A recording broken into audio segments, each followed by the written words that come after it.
नमस्कार,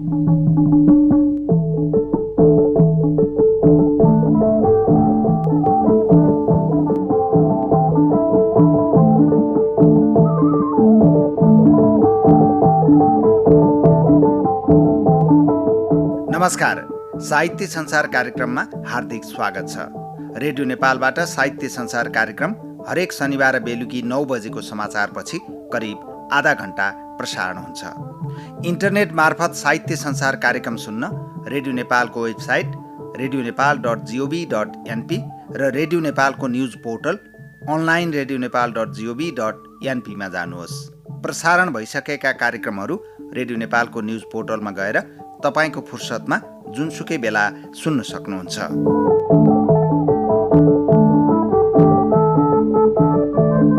साहित्य संसार कार्यक्रममा आज साहित्यकार डाक्टर विष्णु राईसँग संवाद गर्छौं। इतिहासको पानाबाट स्तम्भमा कवि भवानी घिमिरेको बाँच्नुको अर्थबोध शीर्षकको कविताको साथमा खगेन्द्र बस्यालले लेख्नुभएको स्वागत शीर्षकको लघुकथा अनि कविहरू दिपा राई पुन र उमेश अवस्थी आदर्शका कविताहरू सुन्नुहुनेछ। पुरै कार्यक्रम सुनेर साथ दिनुहोला।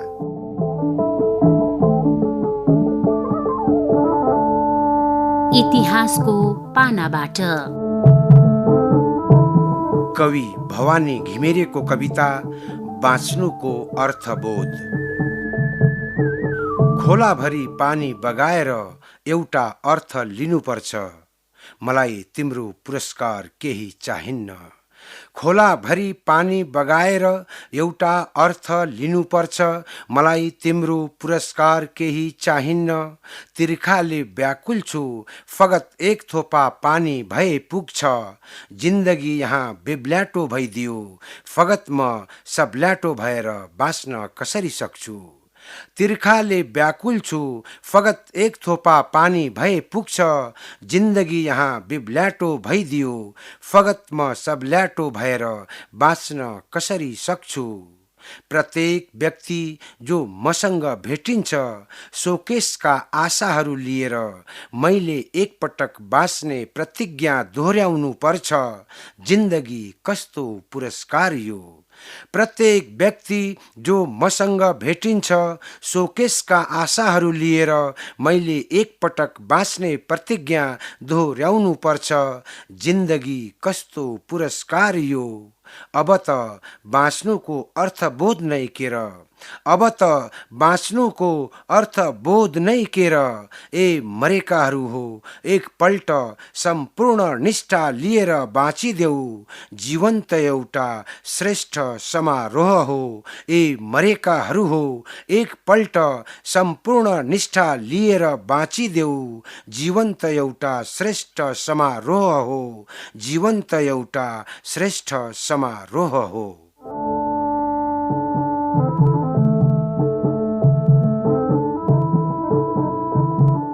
इतिहासको पानाबाट स्तम्भमा कवि भवानी घिमिरेको बाँच्नुको अर्थबोध शीर्षकको कविता वाचन गरेर सुनाउँदै हुनुहुन्थ्यो कार्यक्रमका संयोजक ललिजन रावल।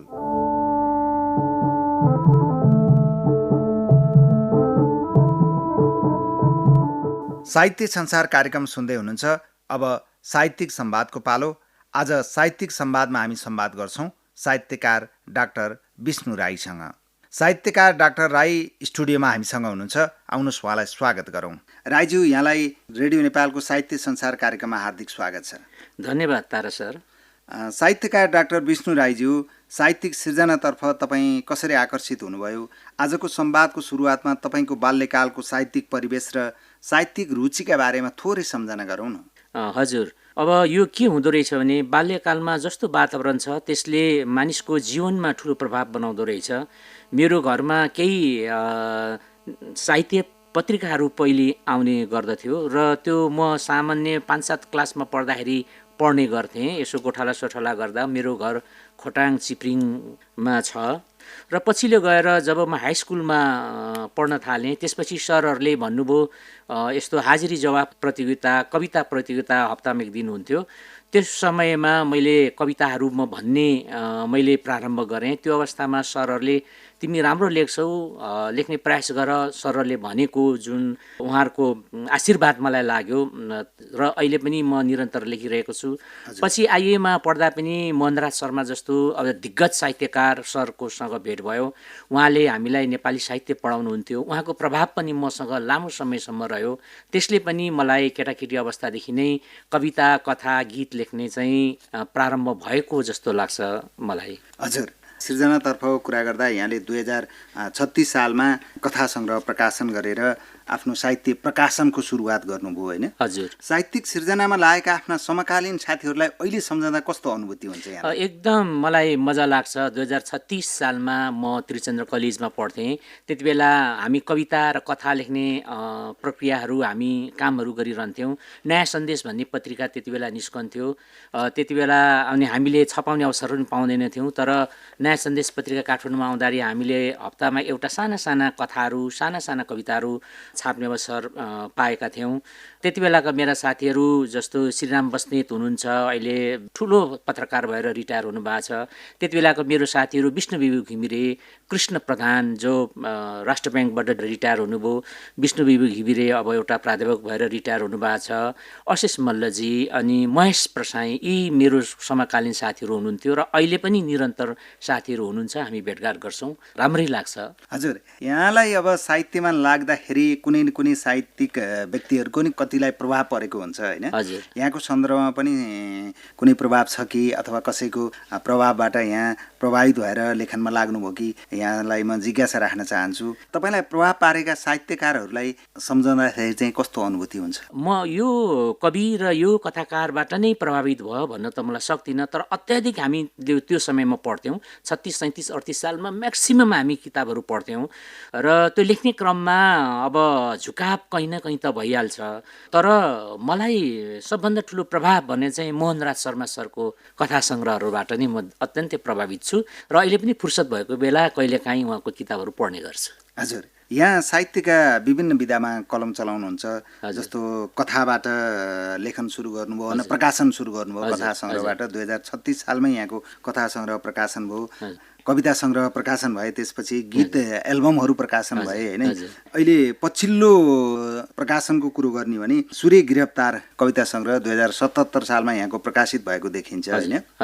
साहित्यका विभिन्न विधामा कलम चलाउँदा चलाउँदै गीती साहित्यतर्फ यहाँ कसरी आकर्षित हुनुभयो, अथवा भनौँ गीत लेखनतर्फ यहाँको निकै सक्रियता देखिन्छ। गीती साहित्यतर्फको यहाँको आकर्षण केले गर्दा हो? वास्तवमा मलाई कविता लेख्नु र गीत गाउनु मलाई ठुलो सोख थियो। गाउँको पहाडको ठिटो हामी गोठाला गर्दा गीत गाउँथ्यौँ। सरहरूले भन्नुहुन्थ्यो तेरो त स्वर निकै राम्रो रहेछ, गीत गाउनुपर्छ भन्नुहुन्थ्यो।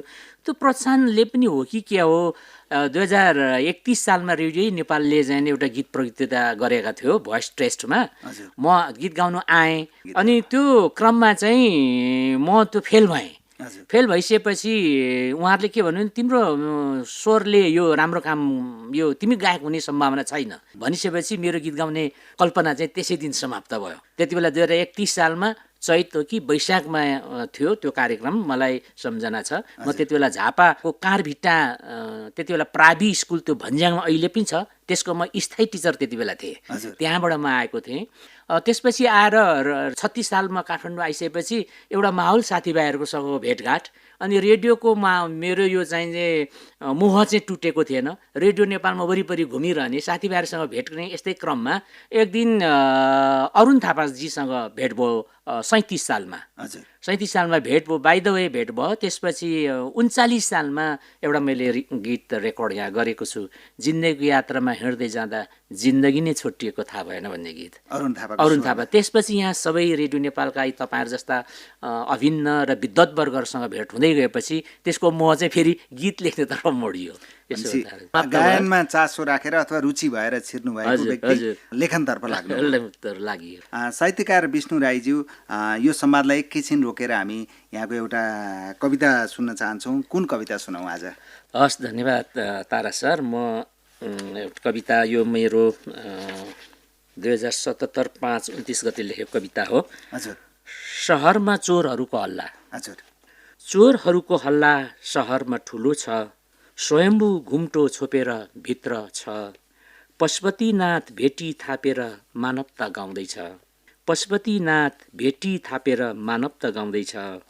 चोरहरू यसैलाई गौरव भन्छन्, चोरहरू यसैलाई गौरव भन्छन्। कोभिड-19 को नाममा टाट परेको विज्ञप्ति सुन्न हामीलाई मुस्किल छ। कोभिड-19 को नाममा टाट परेको विज्ञप्ति सुन्नु हामीलाई मुस्किल छ।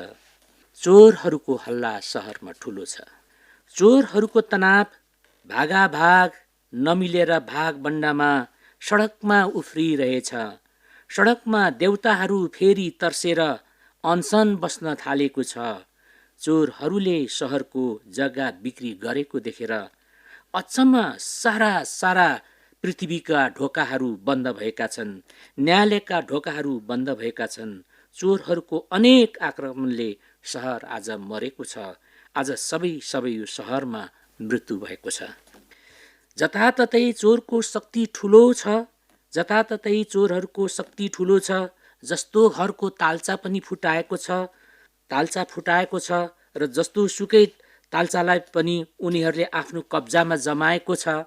सबैको मुख थुनिएको छ। सहरमा नभएको नस्लिए चोर यहीँ छ। ऱ्याप केसबाट उम्केर दोहोरीमा उनीहरू नाच्दैछ। लाटा बनाइएका नायकहरू उनलाई अर्थी दिँदैछ। उसले बनाएको कानुन उसैलाई नै छ। नमिठो सिनो गन्ध खै कसो सिंहदरबारबाट बाहिर निस्किरहेछ। उफ, सहरमा चोरहरूको ठुलो हल्ला छ। सहमति बिग्रियो। चोरहरूको क्यारे गाली गरेर उर्लिरहेको छ। समुद्र जस्तो सागर जस्तो उनीहरू उफ्रिरहेको छन्। यिनीहरूको आतंकले यसपल्ट खेतमा धान पनि फलेन। यिनीहरूको आतंकले यसपल्ट धान पनि फलेन। अस्पतालमा उपचार पाइएन। चोरहरूको अनेक कलहले सहरमा निदाउन पनि त सकिएन। कसलाई उजुर गर्नु जानु। चोरहरूको डरले सबै न्यायका ढोकाहरू बन्द भएको छ। अहिले चोरहरूको हल्ला सहरमा ठुलो छ। सहरमा चोरहरूको हल्ला शीर्षकको कविता वाचन गरेर सुनाउनुभयो साहित्यकार डाक्टर विष्णु राईज्यू। यहाँलाई हार्दिक धन्यवाद व्यक्त गर्छौँ। अब तपाईँका आफ्ना प्रकाशित कृतिहरूका बारेमा संक्षिप्त सम्झना गरौँ। आफ्ना प्रकाशित कृतिहरूलाई छोटोमा सम्झाउनु पर्दा के भन्नुहुन्छ? यहाँले 2036 सालमै माला कविता सङ्ग्रह प्रकाशित गरेर साहित्य सिर्जनाको एउटा प्रकाशनतर्फ लाग्नुभयो होइन? हजुर। अब के भन्नुहुन्छ आफ्ना साहित्यिक कृतिहरूलाई सम्झेर? अब तारा सर यस्तो हुँदो रहेछ। अब यो माला कथा सङ्ग्रह 2036 सालमा मैले सिक्दाखेरि साथीभाइले उकास्नुभयो, हौसला दिनुभयो। होइन तिमी कथा लेख्छौ, अब छापौँ भन्नुभयो। अनि मैले छापेँ। त्यति बेला म 36 सालको कुरा हो। यो कथा लेखिसकेपछि मलाई धेरै उत्साह भयो र धेरै साथीहरूले स्याबासी दिइसकेपछि स्वाभाविक ढङ्गमा सायद सबै स्रष्टालाई त्यस्तो नै हुन्छ होला। त्यसपछि मेरो निरन्तरता रह्यो। त्यसपछि मान्छे भन्ने कविता सङ्ग्रह मैले 2052 सालमा निकालेँ र यो मान्छे भन्ने कविता चाहिँ मेरो लेख्नुको के प्रभाव एउटा के पर्यो भने जब मैले मास्टर डिग्रीमा मानवशास्त्र विषयमा मैले एमए पास गरेँ, त्यसपछि मानवलाई कसरी हेर्ने भन्ने एउटा मेरो पर्सपेक्टिभ फरक ढङ्गले आयो। त्यसकारण मैले मान्छे भन्ने कविता सङ्ग्रह निकालेँ। त्यसपछि भेट भन्ने 2053 सालमा मेरो गीत कलेक्सन गरेर म्युजिक नेपालले निकाल्यो। यसको पनि मेरो एउटा महत्त्वपूर्ण मेरो एउटा जीवनको आधार भन्छु मलाई यसलाई। र परपर कथा सङ्ग्रह 2055 सालमा मेरो प्रकाशित भयो। यो कथा सङ्ग्रह अत्यन्तै लोकप्रिय पनि भयो र यो कथा सङ्ग्रहको केही एपिसोड अहिले 11 कक्षाको नेपालीमा पनि राखिएको छ, जसलाई ब्ल्याक आउट भन्ने एउटा कथा थियो मेरो, त्यो अहिले राखिएको छ। यो कथा सङ्ग्रहले पनि मलाई एउटा साहित्यमा साथीभाइसँग चिन्ने थोरै अवसर मिल्यो जस्तो मलाई लागेको छ। त्यसपछि 2059 सालमा कारागारभित्रको जुन भन्ने मेरो यो कविता सङ्ग्रह हो। यो हाम्रो डेमोक्रेसी आए तापनि, हामीलाई मानवाधिकार आए पनि, हामीलाई समावेशी आए पनि, सबै चिज आए पनि अझ जनताले खोजेको कुरा, मानवले खोजेको कुरा त कारागारभित्रै हुँदो रहेछ भन्ने सिम्बोलिक रूपमा चाहिँ मेरो यो कारगारभित्रको जुन भन्ने कविता सङ्ग्रह मैले छापेको थिएँ। अनि खियामाको निलो आकाश भनेको मेरो गीती सङ्ग्रह हो। यो मैले आजसम्म जति पनि गीतहरू लेखेँ, यो खियामाको निलो आकाश भनेको एउटा खियामा भनेको मुद्दुमी कथामा एउटा पवित्र नारीको नाम हो किराँत सभ्यतामा, र उनकै नाममा खियामाको निलो आकाश भनेर मैले 68 सालमा गीतको सङ्ग्रह निकालेँ। त्यसपछि त अटोग्राफ सङ्ग्रह 2071 सालमा सङ्ग्रह निकालेँ। अटोग्राफ कथा पनि अत्यन्तै लोकप्रिय भयो। यसलाई बङ्गलादेश कथा सङ्ग्रहमा 2टा कथाहरू बङ्गलादेशले अङ्ग्रेजीमा छापेको छ यस कथा सङ्ग्रहको। र यस कथा सङ्ग्रहको एउटा निनाम्मालाई लाल सलाम भन्ने कथा सङ्ग्रह चाहिँ एकाडेमीले यो दशकको उत्कृष्ट 10 कथा सङ्ग्रह भनेर राख्दा मेरो पनि परेको छ आजभन्दा 2 वर्ष अगाडि। हजुर। र मेमोरी भन्ने एउटा गीत सङ्ग्रह हो। अनि यो तलतिरको यो सूर्य गिरफ्तार भन्ने 2077 सालमा मैले निकालेको यो अहिलेको लेटेस्ट मेरो कविता सङ्ग्रह हो। यसमा चाहिँ सूर्य गिरफ्तार भनेको चाहिँ मान्छेलाई घाम नभई हुँदैन, बढी भयो भने पनि नहुँदो रहेछ। हजुर हजुर। अनि त्यो घाम नि फेरि अर्कोले खोसेर लगिदिएपछि त हामी त बेपत्ता पर्दो रहेछौँ, जाडो हुन्छ होइन। हाम्रो रुख बिरुवा सबै स्पेसिसहरूलाई त घामै चाहिँदो रहेछ। त्यो भएको घाम पनि कसैले गिरफ्तार गरेर ल्याएपछि बडो बाँच्न गाह्रो भयो भन्ने एउटा प्रतीकात्मक कविता सङ्ग्रह चाहिँ आजको यो सूर्य गिरफ्तार मेरो नयाँ नवीन कथा सङ्ग्रह हो तारा सर। कविता सङ्ग्रह। हजुर, कविता सङ्ग्रह। हजुर, यहाँको सिर्जनाको बारेमा, यहाँका प्रकाशित कृतिहरूका बारेमा यहाँले संक्षिप्त जानकारी दिनुभयो। साहित्यकार डाक्टर विष्णु राईज्यू, यहाँले खास गरेर कथा, गीत र कवितातर्फ होइन यहाँले कलम चलाइरहनु भएको छ। कविता र गीतमा चाहिँ अलि बढी देखियो यहाँको प्रकाशनका हिसाबले होइन। अब एउटा सर्जकको नाताले नेपाली कविता यात्रालाई चाहिँ कसरी हेरिरहनु भएको छ? कविता भनेको तपाईँको के रहेछ भन्नुहुन्छ भने मान्छेले आफूलाई कसरी अनुभूत गर्छ कुनै पनि घटनाको विषयमा, त्यो घटनालाई हेर्ने दृष्टिकोण उसको कस्तो छ, त्यसैमा त्यो कविताको एउटा संरचना चाहिँ निर्माण हुँदो रहेछ।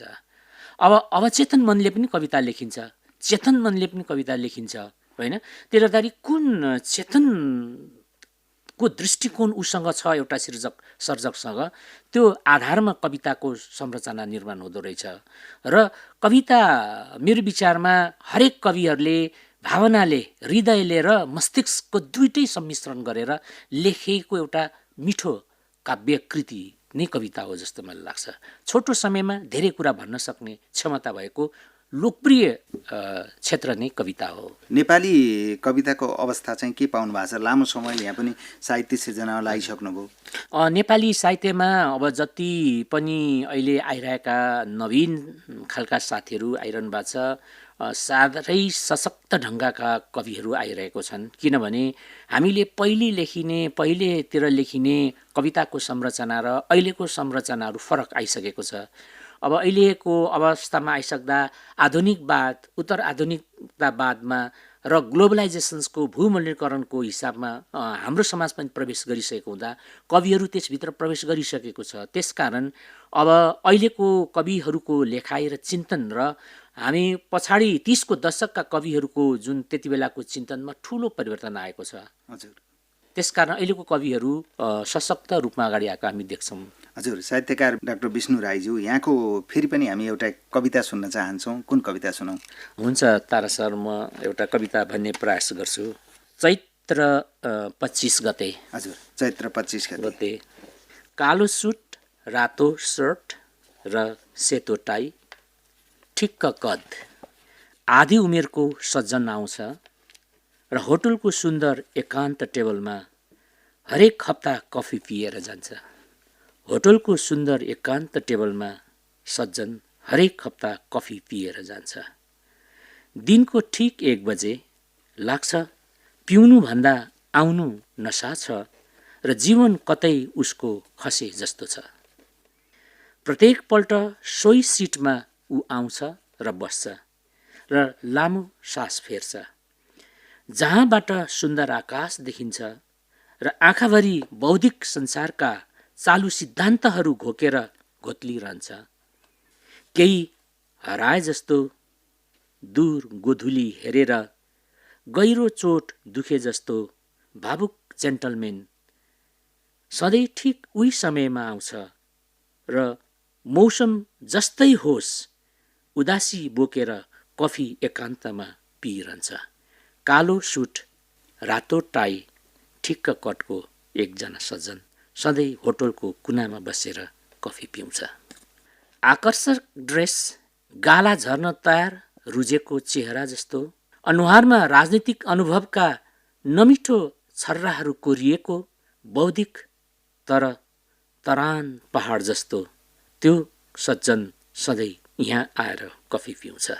अब त वर्ष दिनमा आउँछ ऊ, एक्लै कफी पिएर बेहोसी आकृतिभित्र डुबेर जान्छ। अब त किन हो कुन्नी, सज्जन आउन पनि छोड्यो। थाहा हुनुपर्ने उसलाई प्रेमले डरलाग्दो जनावर र ढुङ्गालाई पगाल्न सक्छ। मूर्ख देह व्यापारी राजनीति पग्लन सक्दैन। सायद यही अन्तिम भेट थियो उसको, सायद यही त्योसँग उसको अन्तिम भेट थियो। हजुर, चैत्र 25 गते शीर्षकको यहाँले आफ्नो अर्को कविता वाचन गरेर सुनाउनुभयो। साहित्यकार डाक्टर विष्णु राईज्यू, हामी रेडियो नेपालको साहित्य संसार कार्यक्रममा छौँ। यो साहित्य संसार कार्यक्रमको साहित्यिक संवादको हामी करिब अन्तमा नै आइपुगेका छौँ। हजुर, रेडियो नेपालको साहित्य संसार कार्यक्रम मार्फत आफ्ना पाठक र रेडियो नेपाल सुनिरहनुभएका श्रोताहरूलाई के भन्नुहुन्छ? एउटा सर्जकको नाताले रेडियो नेपाल एउटा साह्रै हाम्रो देशको प्रारम्भिक चरणदेखि नै लोकप्रिय एउटा सञ्चारको माध्यम हो र अहिले पनि रेडियो नेपाल गाउँ बस्ती पहाड हिमाल तराई जता पनि सुनिन्छ र रेडियो नेपाल सुन्नु पाउँदा ज्यादै खुसी लाग्छ। म काठमाडौँमा बसेर पनि रेडियो नेपाल नै सुन्छु, किनभने कुनै पनि कार्यक्रम रेडियो नेपालले सञ्चालन गर्दा ज्यादै बौद्धिक, ज्यादै सामाजिक, ज्यादै मर्मस्पर्शी प्रोग्रामहरू भएको हुँदा यसमा धेरै कुराहरू सिक्न सकिन्छ र रेडियो नेपाल चाहिँ नेपालको एउटा महत्त्वपूर्ण सञ्चारको माध्यम हो र यो धेरै लोकप्रिय माध्यम हो र रहि नै रहनेछ भन्ने कुरामा पनि म विश्वस्त छु। हजुर, आफ्ना पाठकहरूलाई चाहिँ के भन्नुहुन्छ? मेरो पाठकहरूलाई म भन्न चाहन्छु कि रेडियो नेपालमा आएर आज मेरो यो जुन विचारहरू राख्ने अवसर दिनुभयो, तारा सर, ललितजङ रावल सरले अवसर दिनुभयो र मैले कविता सुनाउने मौका पाएँ। तपाईँहरूलाई कस्तो लाग्छ मेरो कविताको विषयमा तपाईँहरूले मलाई प्रतिक्रिया दिन पनि सक्नुहुन्छ र तपाईँहरूसँग म कुनै पनि समयमा कुनै पनि ठाउँमा प्रत्यक्ष भेट गरेर भलाकुसारी पनि गर्ने छु र यो अवसर दिनुभएकोमा तपाईँहरूलाई रेडियो नेपाललाई धेरै धेरै धन्यवाद ज्ञापन गर्न चाहन्छु। हस्, साहित्यकार डाक्टर विष्णु राईज्यू, रेडियो नेपालको साहित्य संसार कार्यक्रमलाई समय दिनुभयो। साहित्यका विषयमा आफ्ना धारणाहरूका साथमा दुईटा कविताहरू, सहरमा चोरहरूको हल्ला र चैत्र 25 गते, दुईटा कविता वाचन गरेर यहाँले सुनाउनुभयो। समय र संवादका लागि रेडियो नेपाल साहित्य संसार कार्यक्रमको तर्फबाट यहाँप्रति आभार व्यक्त गर्छौँ। धन्यवाद तारा सर।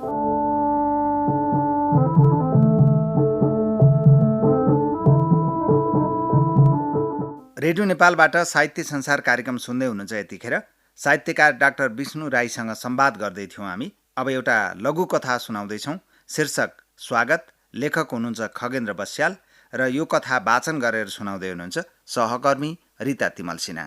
उनी श्रीमतीको साथ घुम्दै साथीको घरमा पुगे। सधैँ पर्याप्त फलफुल हुने त्यो घरमा त्यस दिन केही थिएन। नजिकै पसल पनि थिएन, त्यसैले चियाको साथ चाउचाउ बिस्कुट समेत दिन पाएनन्। यसैले उनीहरू मनमनै चिन्तित थिए। त्यहाँ आपसी कुराकानीका क्रममा दम्पतिले सूक्ष्म रूपले त्यो घरको सबै कुरा नियाल्न भ्याए। घरभित्र बाहिर अत्यन्तै सफा सुग्घर छ। करेसा बारीले फुलबारीको झल्को दिइरहेको छ। भित्र बाहिर कतै पनि प्लास्टिक जन्य पदार्थ देख्न पाइन्न। चुरोट, खैनी र पानले त्यो घरमा प्रवेश हुन नपाएको, त्यसका अवशेष कतै नदेखिनुले स्पष्ट हुन्छ। घरमा रहेका सबै परिवारको बोलीमा मह रहेको आभास पाए। घरमा शिष्टता, विनम्रता र हार्दिकताको त्रिवेणी थियो। उनीहरूको बोलीमा असभ्य शब्द घुस्नै पाएको थिएन। न कसैको पोसाकमा उत्ताउलोपना नै थियो, न गहना, न पोसाकमा रवाफीपना। घरका हरेक कोठाको भित्तामा आफ्नो प्रेरणादायी कामले संसार हल्लाउन सफल व्यक्तिका फोटाले प्राथमिकता पाएको थियो, जबकि आफ्नो घर त्यसको विपरीत अवस्थामा थियो। केही बेरको बसाइपछि जब निस्कने बेला भयो उनीहरूले ती दम्पतिलाई भने आकस्मिक रूपमा आउनुभयो, हामीले तपाईहरूको स्वागत गर्ने मौका पाएनौं। जवाफमा उनले आफ्नी श्रीमतीतर्फ पनि हेर्दै भने हाम्रो आँखा खुल्ने तपाईको घर देख्यौं, योभन्दा ठूलो अरू स्वागत के हुन सक्छ र? बुझ्नु छ केही घर भए नमुना स्वागतै यही।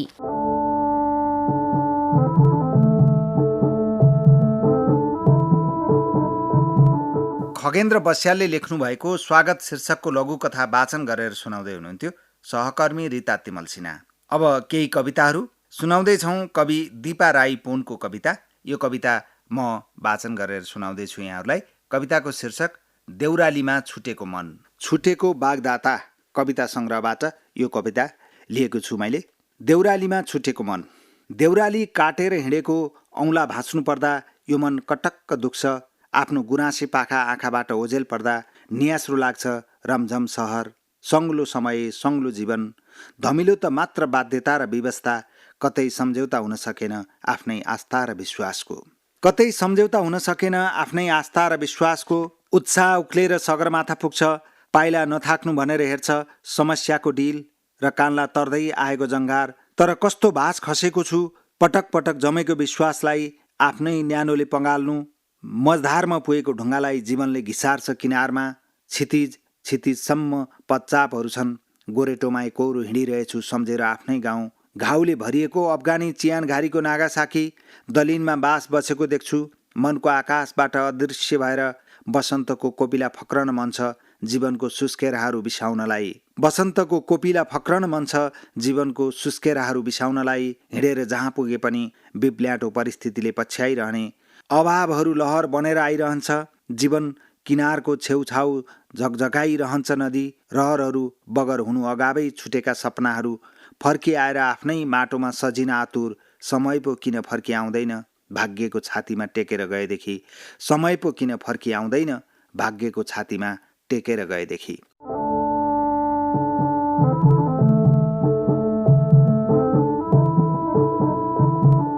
कवि दिपा राई पुनको देउरालीमा छुटेको मन शीर्षकको कविता छुटेको बागदाता कविता सङ्ग्रहबाट मैले वाचन गरेर सुनाएँ। अब आजको साहित्य संसार कार्यक्रमको अन्तिम सामग्री कवि उमेश अवस्थी आदर्शको कविता।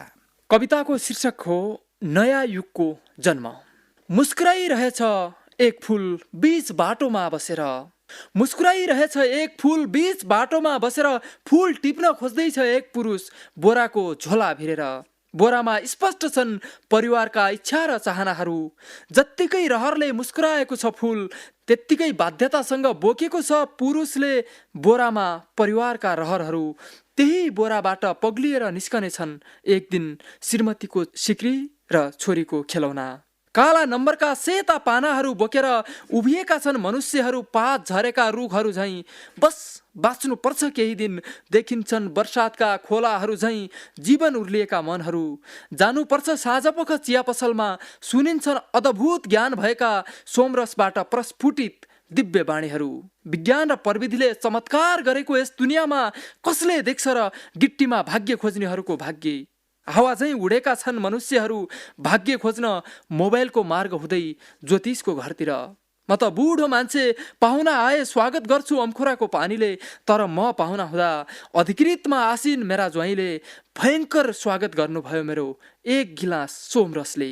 र भन्नुभयो यो जमाना हो ससुराबा पिउनुपर्छ मजाले। सम्झे वेदका ऋचाहरू र चिया पसलका दिव्य बाणीहरू। युगको चिनारी अम्खोरा र स्वागतको सोमरस। पुरानो युगमा भाग्य खोज्न जोतिएका खेतहरू र आज भाग्य देखाइरहेका कम्प्युटरहरू। पुरानो जमानामा फुल रुँदा दुनियाँले गरेको फुलको सुरक्षा र आज त्यही चुडालेको फुललाई दुनियाँले चुडालिरहेको दिन। यी सबै सम्झिँदा बुझे भएकै रहेछ विज्ञान र प्रविधिमा नयाँ युगको जन्म हो। नयाँ युगको जन्म हो। नयाँ युगको जन्म। धन्यवाद।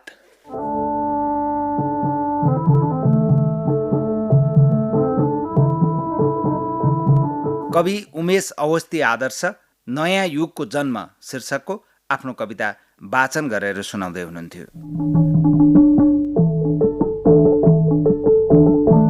आजको साहित्य संसार कार्यक्रममा साहित्यकार डाक्टर विष्णु राईसँगको संवाद सुन्नुभयो। इतिहासको पानाबाट स्तम्भमा कवि भवानी घिमिरेको बाँच्नुको अर्थबोध शीर्षकको कविता अनि स्वागत शीर्षकको खगेन्द्र बस्यालले लेख्नुभएको लघु कथाको साथमा कविहरू दिपा राई पुन र उमेश अवस्थी आदर्शका कविताहरू सुन्नुभयो। आजको कार्यक्रम कस्तो भयो? यहाँहरूको सुझाव सल्लाह र प्रतिक्रिया sahitysansar.radionepal@gmail.com मा पठाउन सक्नुहुनेछ। यतिन्जेल साहित्य संसार कार्यक्रम सुनेर हामीलाई साथ दिनुभएकोमा तपाईँ सम्पूर्ण श्रोताप्रति आभार व्यक्त गर्छौँ।